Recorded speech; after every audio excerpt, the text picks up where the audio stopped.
What the heck is going on, Vortex Nation? Thank you for listening to the Vortex Nation podcast, and thank you for commenting on the content we create. We sincerely appreciate it so much. We read the comments. We get lots of great ideas from them, and so many of them are just so fantastic. But the fact remains that only one can be the comment of the week, and this one comes from at AZHOT Hot Rod. Oh, AZ Hot Rod 84. Yeah, that makes sense. He says, one of the most enjoyable podcasts I've listened to this year. Boy, that is high praise, and it's in relation to episode 348, Montana Mike, Real Life Cowboy and Most Interesting Man in the World. I tell you what, that was a great podcast. Mike is an absolutely amazing guy, great life stories, and just really, really enjoyed that one. So if you haven't listened to that one, give it a listen. And AZ Hot Rod 84, you know what this means. You're going to get one of these super sweet Vortex Nation podcast hoodies if you're watching on YouTube. I'm wearing one right now. We're going to reach out to you. We're going to make contact via, the electronic internet sphere. Get the process rolling so you can roll around in your hot rod looking as nice in your sweatshirt as you do in your vehicle. Without further ado, let's start the show. The more magnification you have, the harder it is to see at long distance sometimes. What's really neat about 32 millimeter binoculars relative to 42s, relative to 50s is kind of an inverse thing that occurs when you reduce objective diameter on binoculars, and that it is typically observed that you increase your field of view.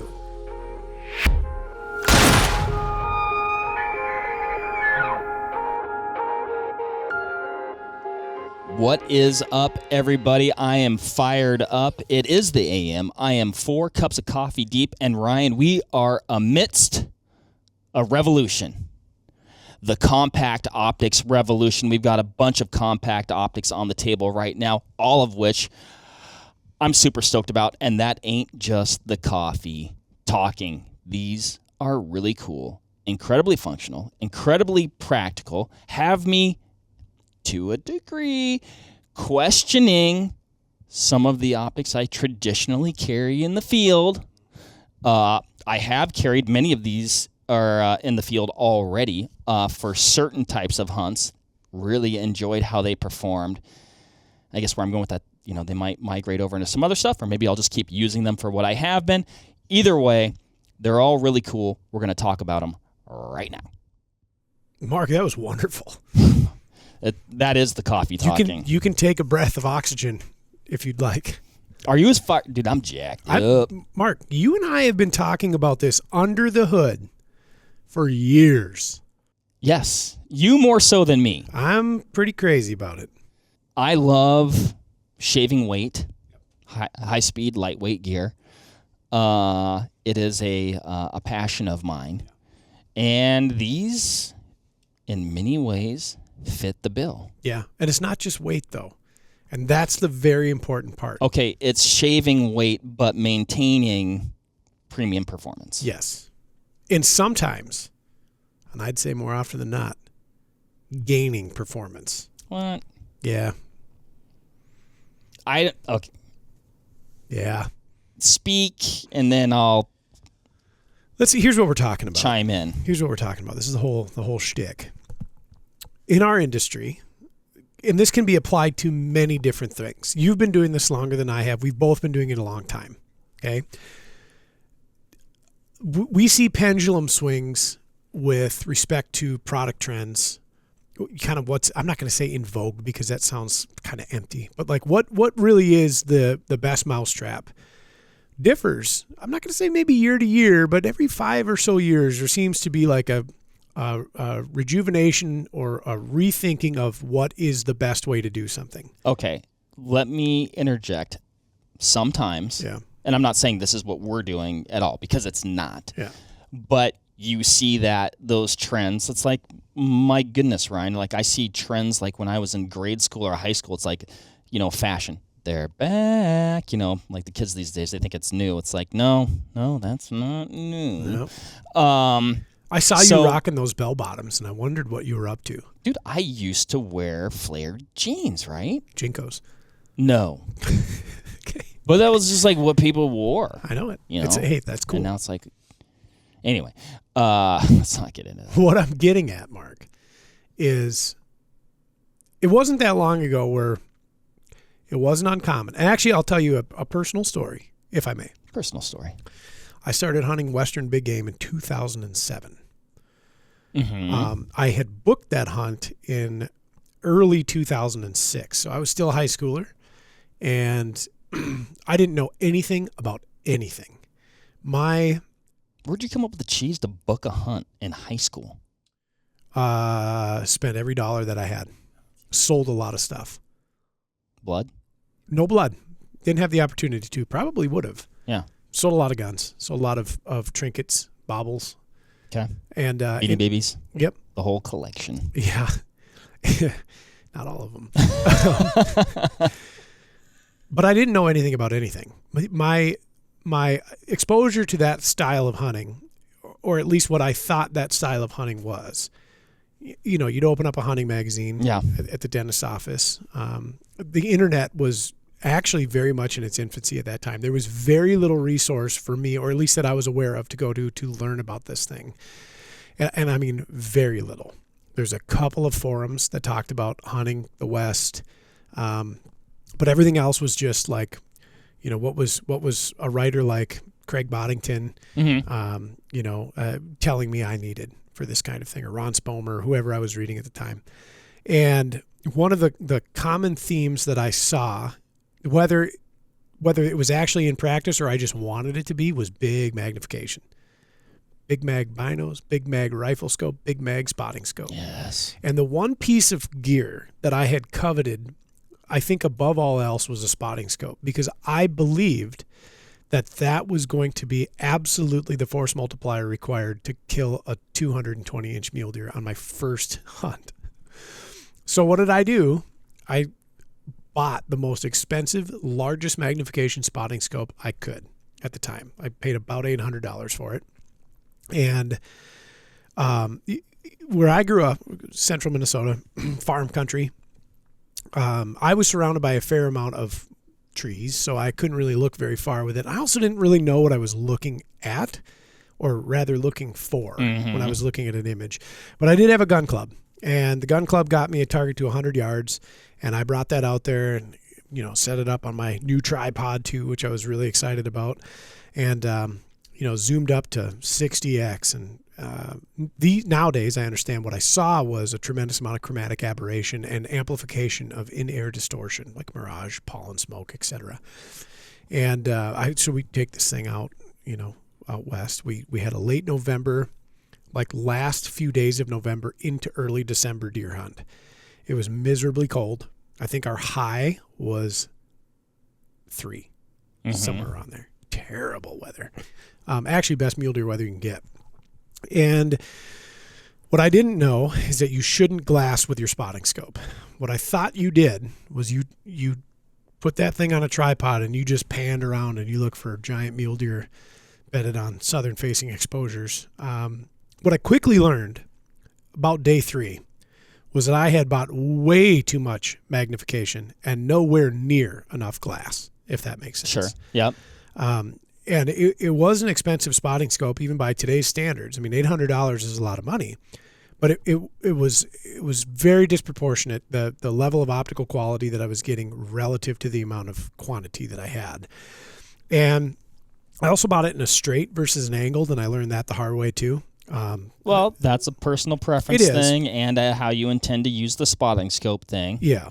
And so ultimately what happened is I got off of that hunt and then immediately started trying to figure out how to do better from like the optic selection standpoint, and got into a better optical system with less magnification. And then over the course of several seasons, my hunting partner and I, who he's a really interesting guy, he had access to a lot of other optics, and we would hunt very regular. Several times a year we'd be taking a western trip, either pronghorn or mule deer, and sometimes redundantly, if we didn't get one, we'd go back out. And we had kind of an aha moment when we were hunting same ground, kind of same time of year, but it got unseasonably warm. So it was very cold. There was a lot of precipitation, even some snowfall. And then all of a sudden it's like 65 to 70 degrees in late November. And that's not uncommon in the West. And we noticed we couldn't run our spotting scopes much over about 30 power. Oh, sure. And at the time, these were some premium options. His more so than mine, but mine was still dang good. And we were frustrated at first with the optical system, thinking that it was a pitfall of the optic. Right. And then quickly realized that no, we're simply over magnifying the image and amplifying all that crud in the air. In this case, it was water vapor mirage coming up off the ground. That no level of like optical pedigree could defeat that. That's like an omnipresent and physical thing in the air. Well, and also, I always like to tell a story. It was some guy that was complaining just emphatically, like he'd bought these Vortexes and he was seeing all these wavy lines, and his X brand didn't do that. And it's like, sir, you're seeing those because it's actually the optics are that good. They're good optics, yeah. And so you're able to see those. Yeah. And it was kind of, this is very serendipitous. It was then into 2014, I meet the most interesting man in the world, Paul Neese. Oh, sure. Yes. We get talking about sheep and elk and mule deer and pronghorn and the West, and inevitably the conversation of spotting scope comes up. And he says, "What do you run?" And I tell him, he goes, "That's a good scope." He goes, "You should try this." And he slides across the table to me a Razor HD 11 to 33. And I said, "Sir, that is a toy." And he goes, "Well, you ought to try it." And I did. And I looked through it and I was blown away. And then I immediately bought one. Trust the Neese. Trust the Neese. Never met this guy. Trust the Neese. And that was it. I was sold. I started running the 11 to 33 in 14. And I've used larger spotting scopes in the field, mostly in product testing. But since that day, it's only been the compact. Now, fast forward to kind of later in 2014, early 2015, I come here to Vortex. And one of the first kind of cool product meetings that I was ever involved in, we started talking about how to update the 11 to 33 Razor. And some challenges that we ran into was... I'm just going to hold up the update here. Yeah. While you're... Some of the challenges that we ran into was, how do we make this optic better without making it heavier, without making it larger, without making it disproportionately more expensive? We can't change what this system brings to the table from the usability standpoint. Certainly can't change what the system brings to the table from the optic standpoint. Right. And wow, was that... Or at least take a step back. Yeah. Yeah. And that was a challenge. It took several years. To really nail it down. And so we'd always had that little compact spotting scope. And a lot of people looked at it and they're always very curious about it because it was shockingly different than what you would expect. Like when we go to Western Hunt Expo in Salt Lake, it's one of the most, if not the most talked about optic every show. Mm-hmm. People would look at it and they'd be like, "Man, that's really interesting. It's cute." Well, you're drawn to it because of the size, the weight, form factor, but you also look at it compared to larger models, which I would say, as we talk about these things, it's not like there's not a place for these larger form factor, higher meg optics. There certainly are. 100%. We wouldn't make them if there wasn't. But you also don't want to underestimate the capability of these more compact versions. Yeah, which has up until recently kind of been the case. A lot of people have underestimated the capability of those small format spotting scopes or rifle scopes or binoculars. Mm-hmm. And so when we finally get to our finish line with the new, we'll call it the Gen 2, it's not officially called that, but the 13 to 39 Razor HD, which is the second iteration of the compact Razor format. Holy smokes, am I just floored about it. And like as objectively as I can be, as an optics user and an enthusiast, that is a beautiful piece of optical equipment. And it didn't get heavier. It didn't get disproportionately more expensive. In fact, in some ways, it became more compact and sleek. And I fell in love, man. And I was in love with the other one too. I still have 2 of them. And I have a 13 to 39. And I'll probably get another one. But I digress. Here, let me bring this all full circle. When I started in about 07, the trend was bigger is better. And again, to your point, there are times and there are places in which bigger is a requirement, a necessity. 100%. Yeah, and there are times that it is definitely not. And I do know guys that will take an 85 millimeter razor spotter, sure, and spend hours behind it. Sure, they do. Yep, right. Yep. They'll concede to the weight and size penalty, and they'll reap benefit.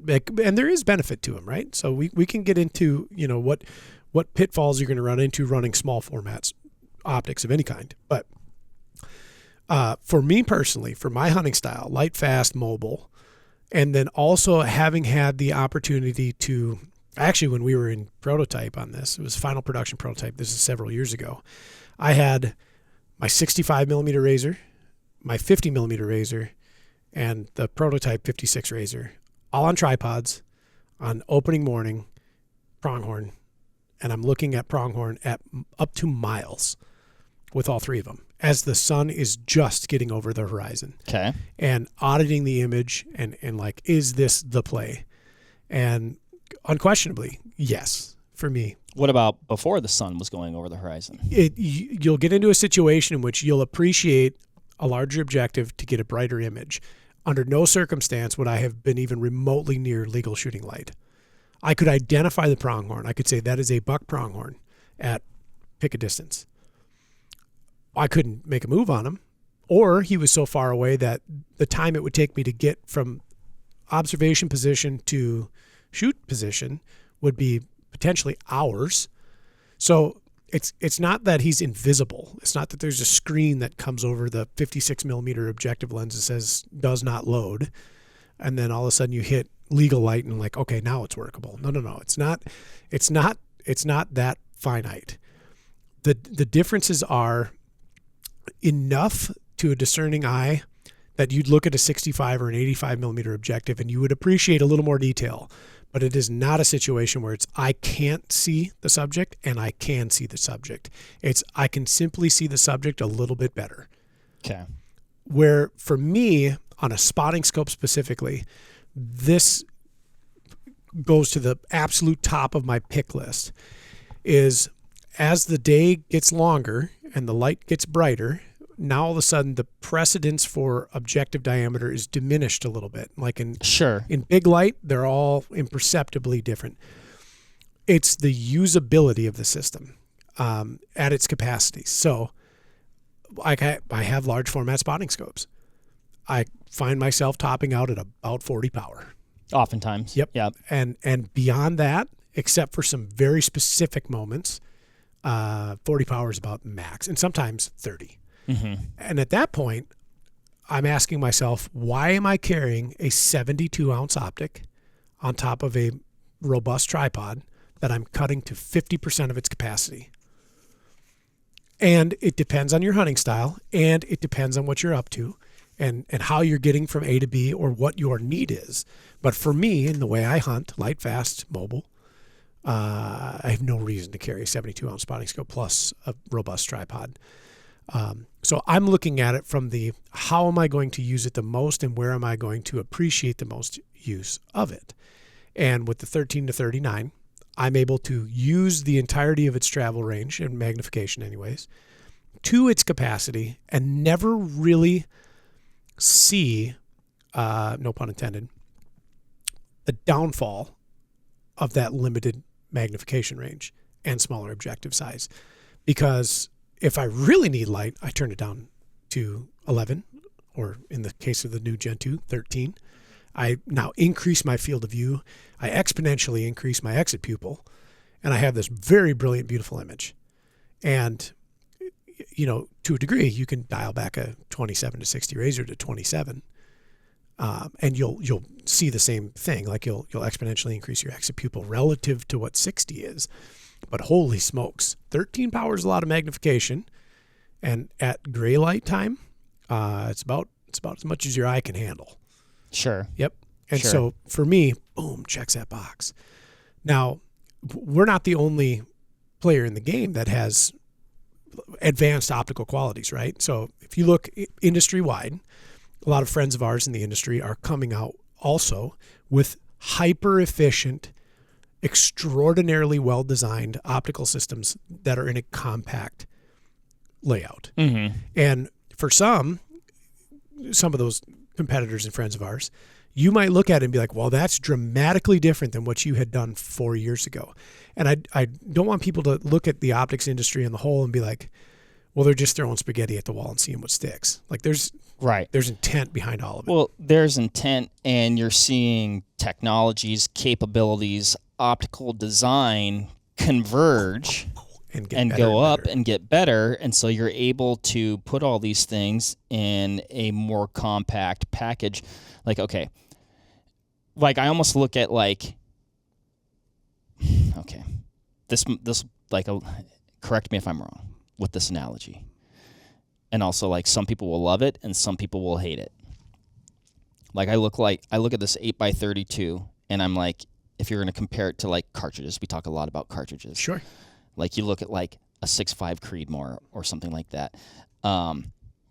Incredibly efficient. Yes. Incredibly effective. Yes. Incredible performance. Will it do everything that a 300 Win Mag will do? No, but you can do a hell of a lot with it. You'll get to that 95% capacity. Well, that sounds a little extreme, but well, maybe in the cartridge comparison. Sure. This is a great segue into the binoculars, right? Oh yeah, sorry. No, that's fine. Let's keep talking about. Were you done with the spotter? I don't think you were. No, I think so. I think in general, like I've always, not always, initially I wasn't, but then soon learned that a spotting scope is a tool, and I say this very freely and with a great deal of confidence because I am that consumer. A spotting scope is a tool that oftentimes will make or break the success of your hunt. Mm-hmm. It can save you tens of miles, thousands of calories, and many frustrating days if you're using one in the right environment. It's not a you need it for everything kind of thing, but there are definitely hunts where I'm like, man, I'm glad I packed that. Mm-hmm. Yes. It is also the tool that represents the greatest disparity between expectation and reality. Sure. And I think anytime you get into a vehicle with a ton of horsepower, you're very excited to get into your Hellcat with 707 at the rear wheels. You are not excited when you go to the gas pump. You are not excited when you chew through tires. You are not excited when it comes to maintenance schedule because it's a lot to handle. And in the right application, it's brilliant. In the wrong application, it's excessive. And I often tell folks like, hey, it'd be really cool to own a Ferrari, super fast car. If you have bumper to bumper stop and go traffic and it's probably not the greatest driving experience. Mm-hmm, mm-hmm. Get it to the circle track or the Le Mans track. Oh man, you're going to have fun. Some Alpine road where there's nobody on it. Right on. Yeah, everything fits where it fits. Right. The expectation is you have a fast car. The reality is it's actually very difficult to drive or costly to operate. And I feel that way with spotting scopes too. The expectation is, and I had it, 220-inch mule deer, 4 miles. Zoom in. Oh my gosh, he's got double drops. We're going after him. Reality, actually, the more magnification you have, the harder it is to see at long distance sometimes. Sometimes. But then there are also some guys that hear what you just said and go, yeah, that's what I do. Yeah, sure. Yep. Sometimes it works. So I found myself, especially when somebody calls or they stop into the showroom. Actually, when you stop in, that's even easier because we've got this beautiful vista that we can look at. You'll save money, you'll save weight, and you get much closer to that merger of expectation and reality as being as clean as possible.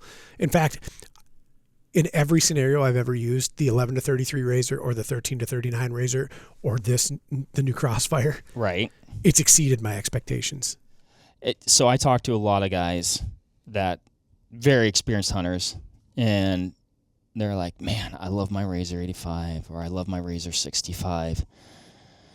But I find I'm not always taking it with me, even if it's a case where I need a spotting scope.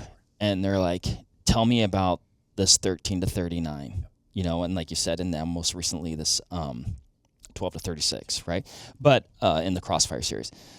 And to me, it states a very large case for, and this is not just a sales pitch, although I do love selling optics, of having like a dual spotter setup, not a but like, yeah, I've got my 65 or my 85, and that's what I do a lot of work with.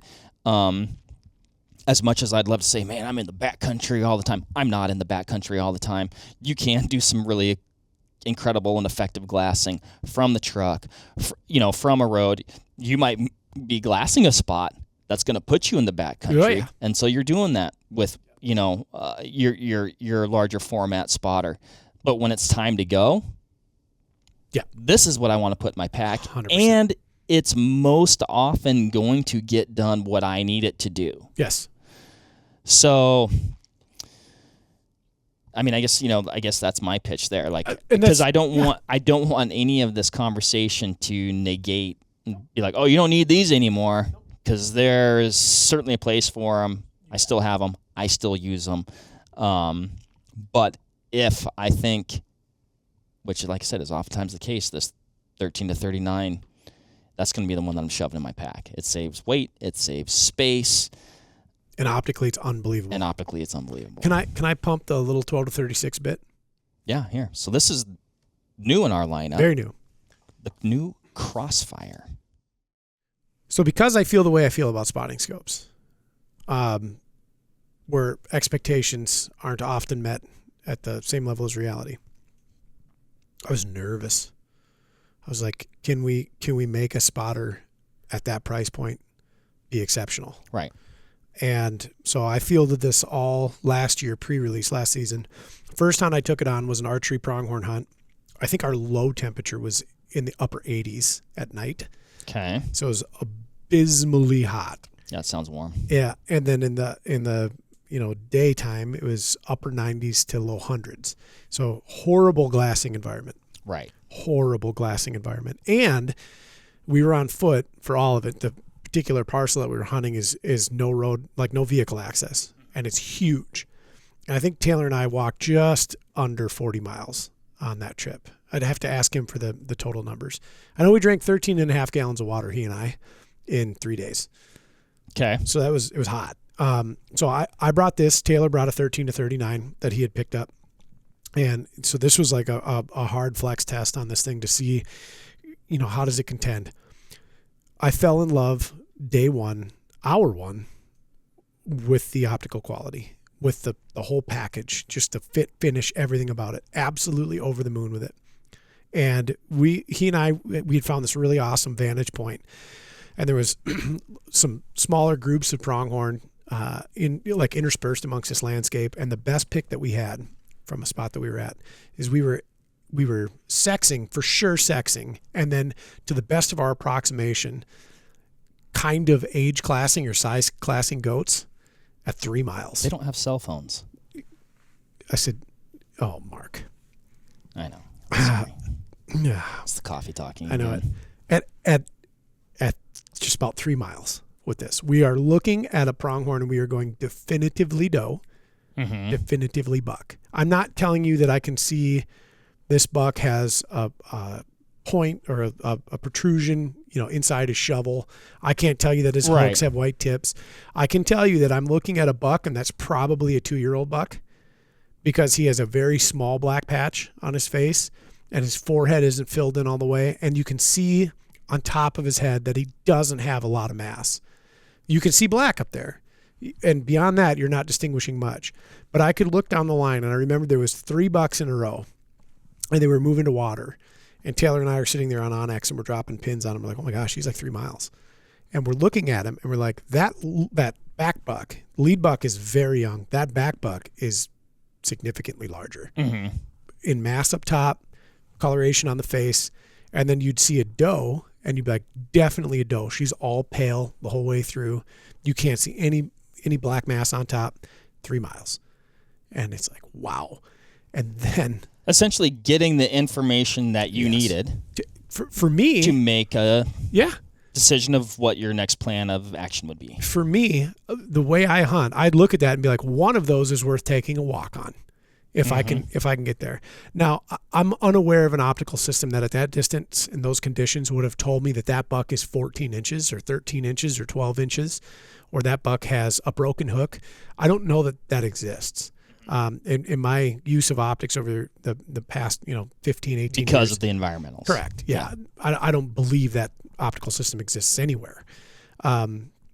So for me, that is confirmation like, okay, it's worth taking a walk. It's worth getting into a position, having a look, moving in closer to get, positive total target ID. Like, yes, now we're going to dedicate a morning, a day, 2 days to a potential slammer that's out in the field for sure. I also carried the 8x32 UHDs on that hunt. And so this would be atypical for a Western scenario. But I generally run 8s when I run with a companion spotting scope. So my spotting scope's my big lifter, even the 13 to 39, or in the case of the 12 to 36 Crossfire. I usually run an 8. I run an 8x42. And I do that intentionally because I want the widest image, the brightest image, and the most stable image that I can get. Okay. And if we're looking at like the difference between an 8, a 10, and a 12, that's about the summary that you can get on it, right? 12 will always bring you more, magnified detail, but you do it at the cost of exit pupil and you do it at the cost of stability. Now I'm tripod mounted for the majority of my glassing. It's an interesting relationship Yeah. there, though, too, because that magnified detail can make up for that loss. Optics is just interesting. It's very situational and very circumstantial. And I'd love there to be one binocular to do all things. And as much as you and I goof around with binoculars, either in the prototyping phase or in the field, there is no one binocular that does everything. No. Like, it just doesn't, it's not a thing. But I brought the 8x32. And again, I have no worries about a smaller objective diameter in bright light condition because it's kind of a wash. Right. The eye is not going to pick up, this extraordinary difference in light. But what's really neat about 32 millimeter binoculars relative to 42s, relative to 50s is kind of an inverse thing that occurs when you reduce objective diameter on binoculars, in that it is typically observed that you increase your field of view. You wouldn't expect... It's so counterintuitive. Oh, yeah. You wouldn't expect that going smaller makes it wider. And so I've been an immediate adopter of the 842 UHDs. That was a product that we had several years of, behind the curtain development and use in the field, and bringing prototype Rev A, B, C out and into the wilds and hunting with them. And I fell in love with them right away. And then I had a pair of these, and the most significant thing that I noticed right away is all of a sudden it seems like I have double the field of view. You don't have double, but you do have a substantial bump in field of view. And for glassing large open terrain, when maybe you're not looking for something super specific, you're looking for movement. You're looking for the head to come up or head to go down on a static target that you could otherwise just kind of pan by if it was standing still. Having the additional field of view was like, holy smokes, this was a good choice. On top of that, it's significantly lighter than my 42 millimeter UHD. And by about 10 ounces, yeah, I think? Yeah. And that's significant. Oh, yeah. That's significant. So where I really enjoy it is, yes, it's like less weight. Yep. So I like to shave weight. But also you're talking about stability. Like, I increase my stability, particularly for one-hand operation. Yeah. So I've used this predominantly bow hunting, right? Yep. So it's like, I've got my bow in my hand, and maybe I'm in the timber and I want to look at something. One-hand operation, I can still hold a very stable image with a little bit heavier binocular. It's more to control. Oh yeah. More fatiguing. So I really see a big gain in stability when I'm hand holding with them. Yes. And then drop them on a tripod, which I did. And it's now every benefit that can be reaped has been reaped. Which I think also somewhat, we think, at least when I first started tripod glassing, it was 1556. I'm not going to put anything else on a tripod. And then I'm I'll put my 12s on a tripod. Oh, wait, no, I'm putting my 10s on a tripod. And don't get me wrong, I still use all those binoculars. But then you're like, you look at, a compact binocular. Well, certainly that's not a. Oh, sure, it's tripod adaptable, but really, what are you gonna? It's like, having what appears to be like an 86-inch flat screen in front of your face is a very, very pleasurable optics experience, and just to be able to cut ground apart with less effort, you have a less chance of missing something. Everything about it I love. Now, you do a lot of Midwestern whitetail hunting in the timber. Mm-hmm. Just last week we were talking about what your 2024 season plan is, and it's starting in September with the bow.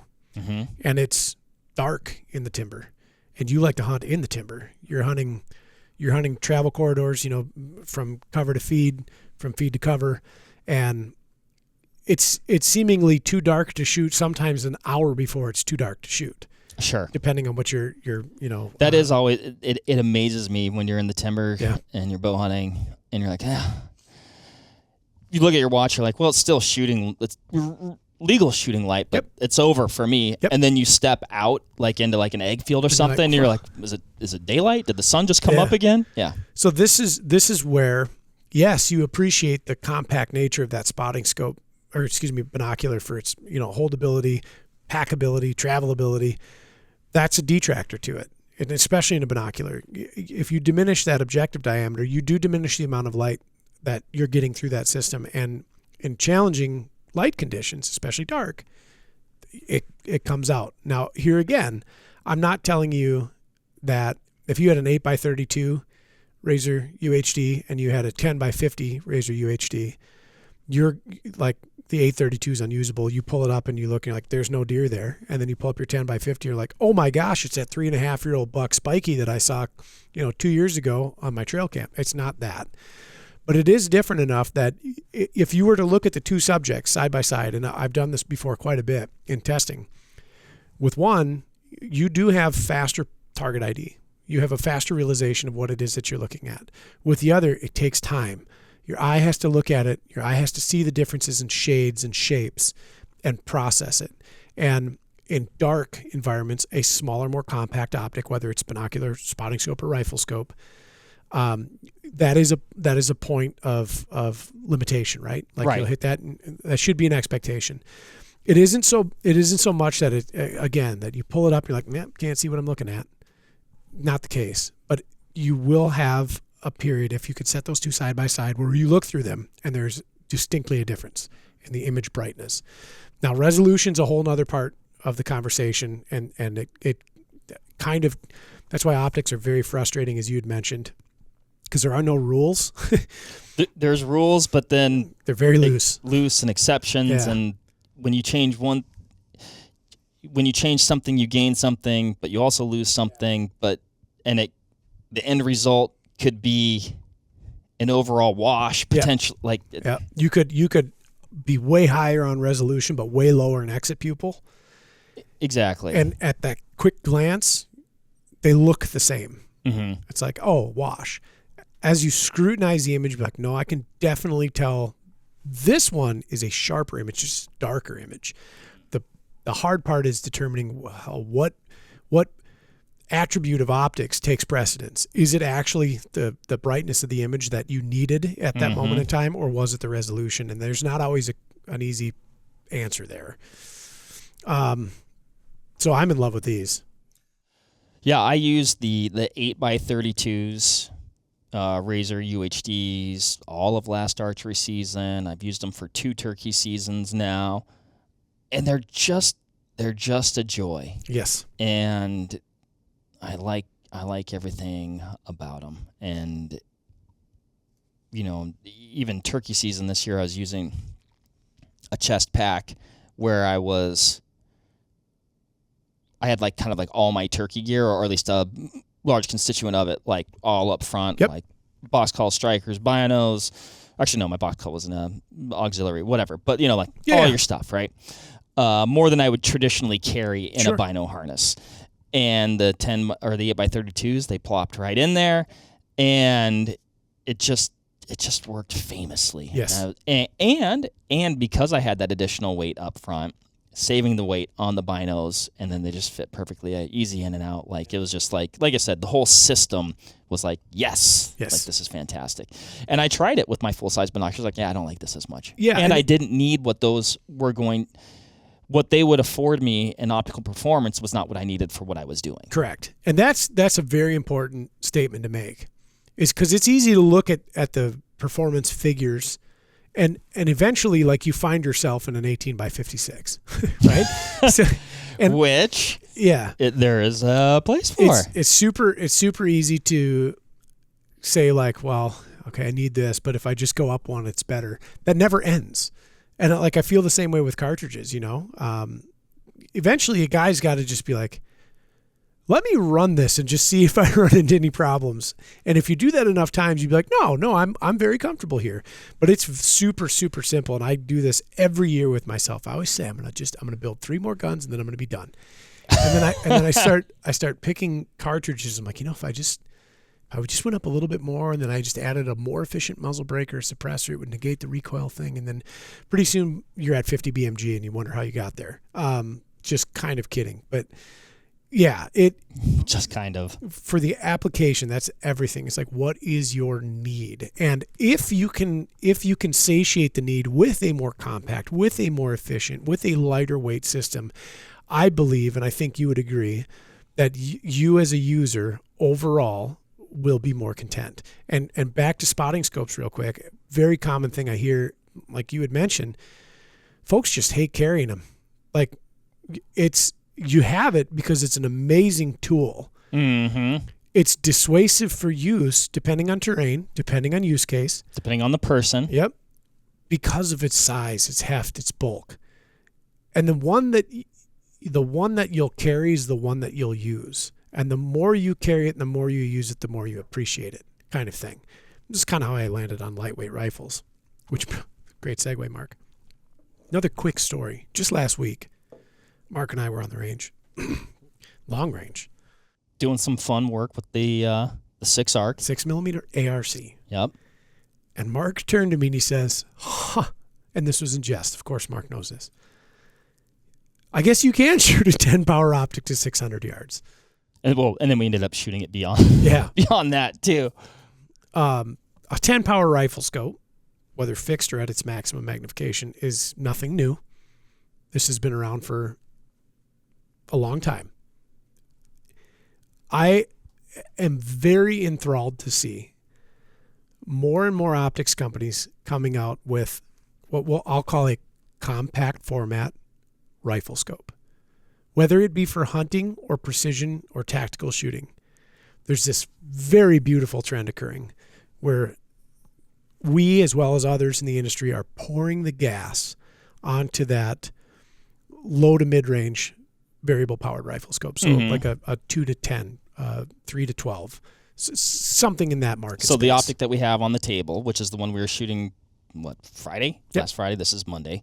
For context there, that's the 2 to 10 by 42 Viper HD. Yep. And it really is a phenomenal optic. Yes. We were shooting it, we did rip a couple out of 1,000. Yeah. But predominantly 3, 4, 5, 6, putting up what I thought were very nice groups. Oh, yes. For context, Mark put 3 in a space smaller than this block that I'm holding in my hand. 2 of them were simply on top of each other. One of them was like 3 inches away at 600 yards.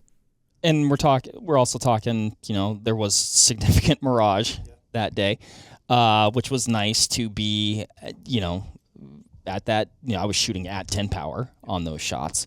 Now, I did say to you, though, I could take, which is one of my favorite rifle scopes, that 3 to 15 Viper HD with the exposed locking turret, purpose-built for dialing the types of ranges we were shooting, Ryan, at a nominal size and weight penalty, and cranked it down to 10 if I needed. You could have. So shout out to that because that's one of my favorites.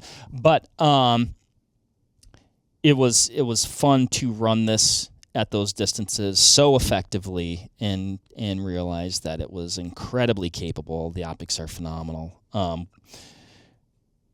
we're doing a little bit a combination of shooting off the reticle and dialing, which it tracked. I mean, the tracking was just spot on. Yep.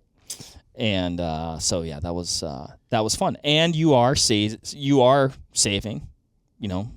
weight and big time. So this speaks to me a lot because I'm also seeing rifles get smaller, which I'm loving every minute of, because this has been a complete reversal of my mindset. If I look back at the 17-year-old version of myself, actually, who am I kidding? Up until about the 26-year-old version of myself, total reversal. Step away from large format caliber. Step away from large format rifles. Understand what they're there for. Use appropriately. But pick the right tool. Efficiency is what I'm leaning on now, and form factor. And to your point, like you said, a 3 to 15 does everything a 2 to 10 does, with a little bit more on the top end. And in the case of the optic that you had mentioned there, the ability to easily unlock a turret by lifting it up, dial it to the coordinate, set it back down. We had to remove a cap and dial. We didn't have a zero stop. We didn't have large visible numbers. Concessions. There are definitely concessions. But I did not spoil the form factor of that rifle. This is a very compact, ultralight 6-arc bolt gun. Right. This is the optic that complements that rifle and its capabilities, right? And so when I see a lot of these rifles that are coming out here, and I'll throw a couple out, the Ruger American Predator Gen 2 or Ruger American Gen 2, it's a compact format rifle. The new Tikas, whether it's, their ultralight options or super lights as they call them, or the CTRs, some of the newer Bergaras that are shorter. Browning's got a new X-Bolt that's a 20-inch gun. Oh, sure. Yep. There's this kind of neat movement going to these uber compact, ultra efficient rifles. And some of that's being driven actually by suppressor use, which is 100%. Getting a lot more common. Yep. So now, for me, I'm very comfortable knowing that I'm putting a 19-ounce optic with bananas optical qualities on top of this system. That's very short. It's balancing, or it's putting weight in the right spot on the rifle, because in fact I do have a suppressor on the end of that 6-arc. My overall package is still very small, very scant, balances well, packs well, and 10 power for me personally checks every box I'd have in the field with respect to distances that I would engage target while hunting. Well, and actually more. And you look at, it's like, what are you going to be using it for, right? Yep. That 2 to 10, many hunts throughout the country and abroad. You're just not going to, like, I guess I'm talking about, even the need to dial. A lot of hunts you're not shooting over 300 yards, and for most cartridges, that doesn't have to be a dialing type situation. No. Right? Nope. Especially some of these newer high speed, 7 PRC, 300 short mag, 6.8 Western. These are flat shooting cartridges. Right. Zero accordingly, right? 200 yard zero on any of the aforementioned. 300 yards is just a little higher than your 200 yard zero. Right. So you're not necessarily reliant on the dial. Correct. Yeah, just again, what do you need? And something like that likely fits the bill. Yep.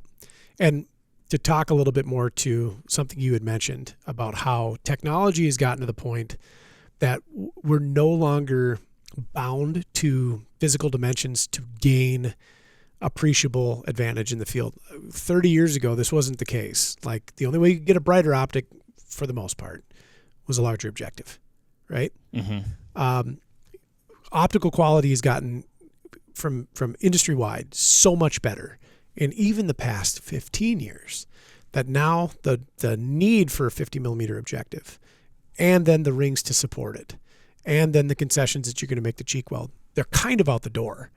Because you can have an optic that has a conventionally small objective on the rifle scope side of things, but carries with it a tremendous amount of optical prowess that at low light, it's not an issue. It's not a situation. You're not. I mean, look at these, these Vipers or the LHT. Yep. I mean, that's a 3 to 15 by 42, like 44 on the LHT. 3 to yes, 15. Sorry, I thought you meant the Viper. Yeah. Oh yeah, and you want to talk about low light performance? An LHT 3 to 15 by 42, like predator hunting at night, no sweat. I remember the first time I used that scope.